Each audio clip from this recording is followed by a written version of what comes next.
আসসালামু আলাইকুম, সবাই কেমন আছেন? দুঃখের একটা কথা শেয়ার করি, বুঝছেন? একটা সাইকেল কিনছিলাম যে পাটাও রাইডার করব, পাটাওতে ইনকাম করব, এবং কি আমি একটা জবও করি। সেটা হচ্ছে গার্মেন্টস জব, যেটা গার্মেন্টস জব অপারেটর। তো পাশাপাশি ভাবছিলাম যে 5টায় ছুটি হয়, তে আমি একটা আলাদা কাজ করি।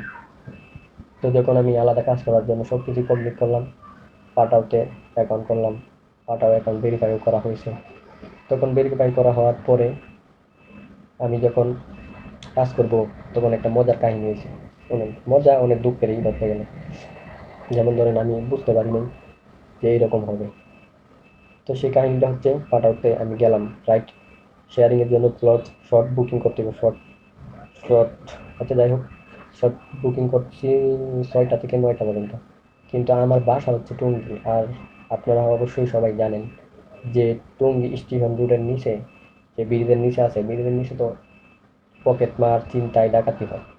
সেক্ষেত্রে যখন আমি গেলাম উত্তরা উত্তরা কাজ করার জন্য, তো উত্তরা গেছি, 1 ঘন্টা গেছে, কোনো অর্ডার পাই না। পরে আবার উত্তরা হঠাৎ করে একটা, মনে করেন, একটা অর্ডার চলে আসছে। তো একটা তো অর্ডার চলে আসার পরে আমি অর্ডারটা, জীবনের প্রথম ফার্স্ট, আমি কোনোদিন এই ধরনের কাজ করিনি। জীবনের প্রথম ফার্স্ট যখন করতে গেলাম, তখন অর্ডারটা আসার সাথে সাথেই চাপ করে আমি রিসিভ করে লাগছি।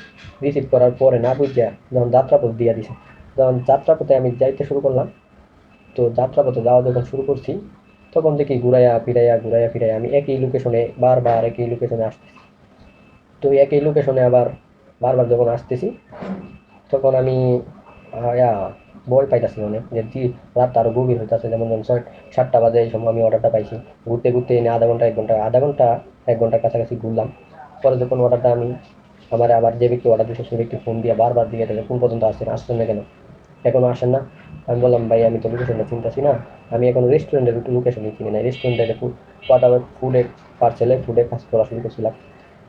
তো যখন ফোন দিতে বারবার যে আপনি আসেন না কেন, চালু আসেন, খাবার নিয়ে চালু আসেন, তখন আমি 1 ঘন্টা যাবত এক জায়গায় ঘুরতে ঘুরাই ফিরাই এক জায়গায় আসি। পাঠাও যে লোকেশন যে জায়গায় থাকে, আবার ঘুরাই ওই জায়গায় যাই, যাই দেখি এই জায়গায় লোকেশনে গেছে অন্য জায়গায়। এইভাবে ঘুরতে ঘুরতে আমি একটা সাইকেল কিনছিলাম পাঠাও কাজ করার জন্য।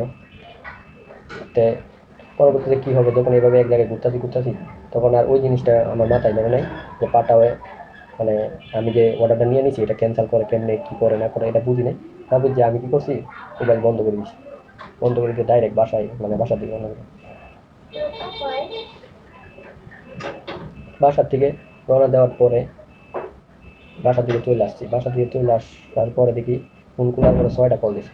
আসলে তো ঠিকই, সে গ্রাহক, সে অর্ডার দিছে সে পণ্যটা না পাইলে সে, মনে করেন, ফোন দিবি। কিন্তু আমি অনেক ভয় পাইছি, এবং ভয় পাওয়ার সাথে সাথে আমি, মনে করেন, কাজটা সঠিক মতো করতে পারিনি। সেই জন্য আমার নিজের কাছে খারাপ লাগবে। এবং পাঠাও যে লোকেশনটাতে বারবার একই জায়গায় ঘুরে ফিরে একই জায়গায় লোকেশনটা ঘুরে, তখন আমার মাথায় ধরে নেই। সেই কারণে ভুল করে আমি পরে চলে আসছি। এরপরে পাঠাও বন্ধ করে দিলাম। পাঠাও বন্ধ করে দিলে আমার কাজে নাই। বুঝতে পারছেন, এই হচ্ছে আমার কাহিনী, কষ্টের, দুঃখের সব দিক দিয়ে মিলায়। কারণ তাড়াতাড়ি চলে আসছি। আরেকটা বিষয়, যে এখানে যদি বেশি রাত করি, যেহেতু অর্ডারও পাই না, বেশি রাত করি, তারপরে আবার যদি ব্রিজের নিচে আমার ধরে, তাহলে তো আমার মোবাইল, সাইকেল না রাখলে মোবাইলটা তো, অথবা হাতে টাকা পয়সা কিছু আসলে সব রেখে দিত। সেই জন্য বয়ে দ্রুত চলে আসছে।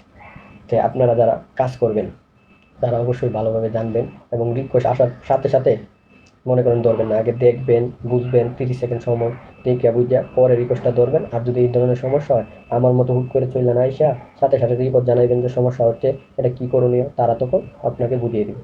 তো এই হচ্ছিল ব্যাপার। তা আশা করি সবাই ভালো থাকবেন। আসসালামু আলাইকুম।